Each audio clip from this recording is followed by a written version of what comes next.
Assalamualaikum warahmatullahi wabarakatuh. Perkenalkan, saya Farhana Yolanda, mahasiswa dari kampus Tikes Surya Global Yogyakarta, angkatan 25, profesi nurse. Di sini saya akan melakukan pendidikan kesehatan tentang peran keluarga dalam resiko bunuh diri. Di sini saya akan membutuhkan waktu sekitar 20 menit untuk menjelaskan materi. Di sini saya berharap setelah saya menjelaskan materi, keluarga mampu memahami pengertian dari resiko bunuh diri, penyebab bunuh diri, resiko bunuh diri, peran keluarga dalam resiko bunuh diri, dan terakhir itu pencegahan dalam resiko bunuh diri. Kalau gitu kita langsung saja materi pertama. Yang pertama itu adalah pengertian bunuh diri, di mana pengertian bunuh diri itu ialah bunuh diri tindakan yang sadar dilakukan oleh pasien untuk mengakhiri hidupnya.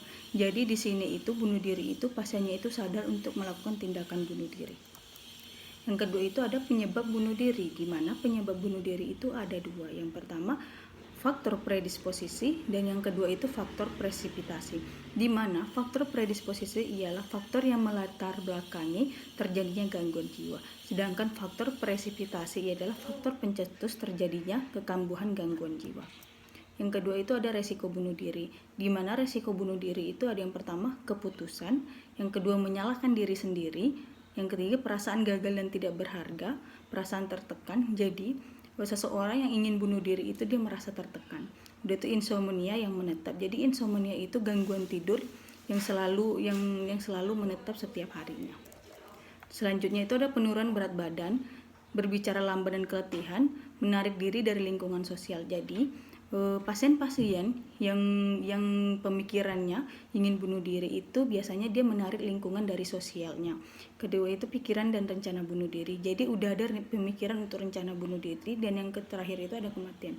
Nah, yang kita harus pantau sekarang apabila pasiennya itu sudah menarik diri dari sosial, itu kita sebagai keluarga harus memberikan motivasi, mendekatkan pasien dan menanyakan kenapa dia bisa tidak bersosialisasi dengan lingkungannya. Udah itu memberikan motivasi sehingga pasiennya itu tidak terjadinya atau tidak ada pemikiran untuk melakukan bunuh diri. Nah, selanjutnya ada pencegahan terjadinya resiko bunuh diri. Nah, pencegahan itu ada yang pertama itu mengembangkan sistem komunikasi, informasi, dan edukasi tentang resiko bunuh diri dan deteksi dini.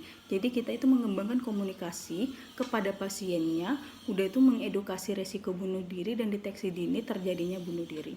Yaitu mengembangkan rehabilitas psikologi berbasis masyarakat. Jadi kita itu tetap memperkenalkan pasiennya itu kepada masyarakat, bagaimana bersosialisasi kepada masyarakat sekitar. Terakhir itu penguatan ketahanan keluarga. Nah, di sini sangat penting untuk keluarga itu melakukan komunikasi kepada pasiennya, memberikan motivasi kepada pasiennya sehingga pasiennya tidak merasa terbebani dan selalu ada yang mendukung, yaitu keluarganya. Yaitu ada peran keluarga, di mana peran keluarga dalam pasien resiko bunuh diri itu ada membina hubungan saling percaya. Jadi kita ataupun keluarganya itu harus membina saling percaya dulu kepada pasiennya, sehingga pasiennya itu menceritakan keluh kesahnya, menceritakan tekanan yang dia alami saat ini. Jangan tinggalkan seorang diri. Jadi jika ada pasien yang resiko bunuh diri, jangan pernah meninggalkannya dia sendiri. Jauhkan dari benda yang membahayakan yang bisa memberikan idenya untuk melakukan bunuh diri. Jadi menjauhkan benda-benda tajam atau benda-benda yang keras sehingga pasiennya itu tidak berencana untuk melakukan bunuh diri. Bangkitkan kembali keinginannya untuk hidup. Jadi kita sebagai keluarga itu harus membangkitkan keinginannya untuk hidup sehingga pasiennya itu tidak akan melakukan pembunuh diri ataupun pemikiran untuk bunuh diri. Yang terakhir itu ada rutin memberikan obat kesembuhan pasien. Nah, di sini sangat penting peran keluarga untuk memberikan obat kepada pasiennya secara rutin, karena obat itu sangat penting untuk pasiennya. Apabila pasiennya itu tidak diberikan obat atau obatnya diberikan atau putus-putus, biasanya pasiennya akan mengalami kekambuhan resiko untuk melakukan bunuh diri. Jadi untuk pemberian obat itu sangat penting ya. Ya, itulah dari penjelasan saya. Mungkin dari mbaknya atau ibunya akan memberikan pertanyaan, saya persilakan. Ya, kalau tidak ada saya tutup. Wassalamualaikum warahmatullahi wabarakatuh.